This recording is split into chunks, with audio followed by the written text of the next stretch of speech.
So I was talking to a fellow a while ago and he said, do you remember that album you made called Frugalisto? I do, I remember it very well. Well, do you mind me asking you something? He said, what in the name of God were you doing with the feckin' onions and the carrots and all the cabbages and the vegetables on the cover of the record? I said, well, you obviously didn't listen to the feckin' thing, did you? What about a lighter footprint? I'm craving simple taste. Grow my own food. Well, hello there. Welcome to the new supermarket. What do I need? We're going to get our apple juice. Calling the gang, a Velcro plan, a pot of hot coffee or tea. When is enough enough? Back over. And when have I enough? Thank you. Stuff.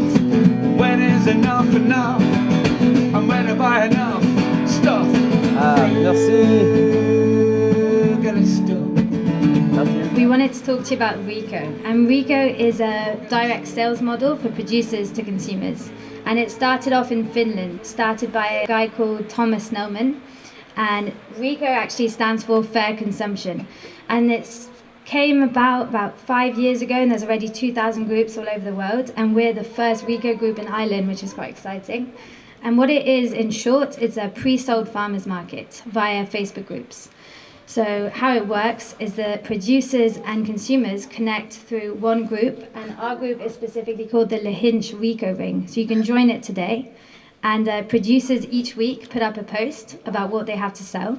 So there'll be, for example, a post about eggs, a post about milk, someone doing vegetables, and we'll just create a post, upload photos, be as transparent as possible about our process, and people can come from the comfort of your home. Consumers can just order by commenting on the post. So it's very simple, and everything is done through Facebook. And it's kind of self-organized, there's no middleman involved.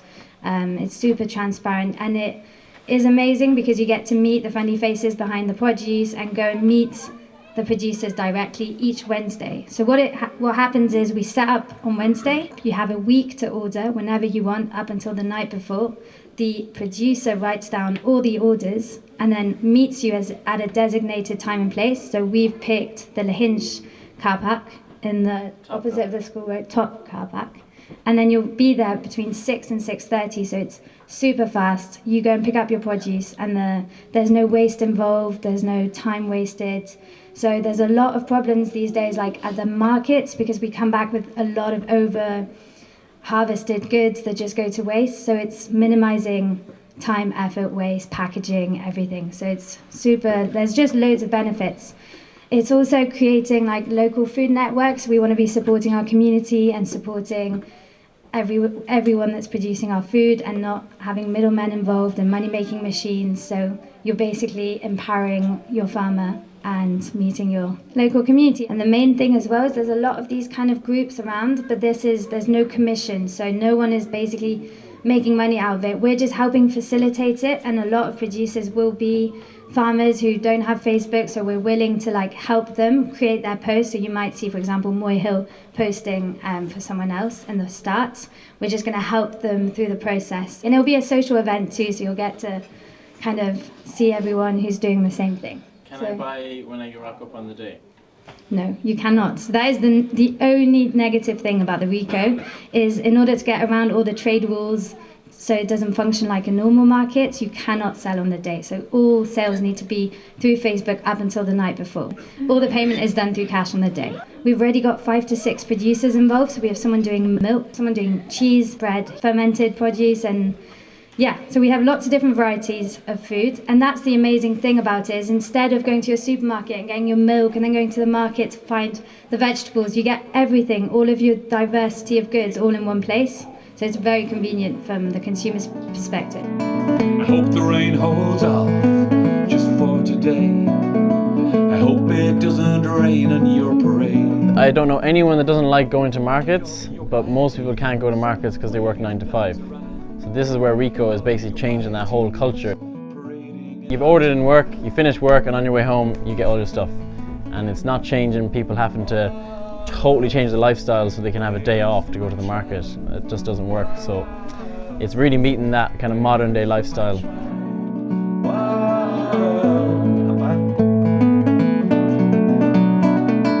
All around the side streets, needles look for veins. their mark in old rebellion. Others stand saluting, saying, this is who I am. A piece of cloth, a field, an island.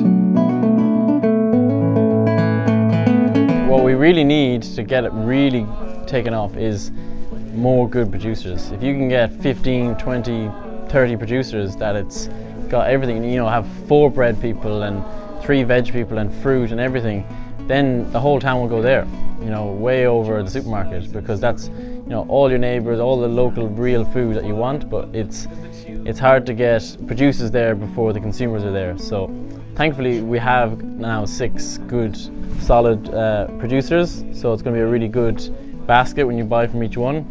But yeah, if anyone knows of good, you know, people that produce good food, yeah, send them the link to the REKO ring and try and get them involved. I'm a bog man.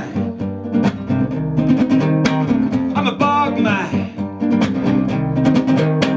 So many people look at the bog as a place that just lies dead. Nothing to do for the body, nothing to give to the head. Take me where the heather and the moss grow. Turf lies row after row out there in the sun to dry. I breathe it in as I pedal on by with the kids and the dogs mucking together, bringing in the turf. No matter what the weather, I'm a bog man. Deep down is where I come from. And now I will talk about the couple of big negatives that I'm already going to guarantee are going to happen. These are pioneered in Scandinavia, where people are on time. So there's a little snag in the Irish culture. So the way they do it, they're human there too, and they have the same problem. People don't turn up, or they put the order in and then don't make it, and they haven't paid online. So I've gone out and harvested everything because I got an order, and I get there and I go, oh sorry, I didn't make it. And you know, we don't really fall out, we're just like, oh, it'll be grand. And then if that happens all the time, it would be a pain. So the way they do it there is they have a 3-strike rule. So you do it once, you do it twice, third time, you're not on the REKO thing anymore. So, and then to being on time, you know, we have to be strict, because, you know, if we say 6 to 6:30 and it's 7 o'clock and like, I'll be there in 10 minutes, you know, it's the end of the day. We will be being up since 6 a.m. and we're not going to want to hang around till 7:30. So that's going to be a tricky thing in the beginning, I know, and there's no way around that. But I think if people know that there's a 3-strike rule, and yeah, we just start building the culture and they see the benefits of it, so then make it happen. If you order, be there on time, you know, don't be late and pay and all that stuff. So if people get into it, I think it will really take off.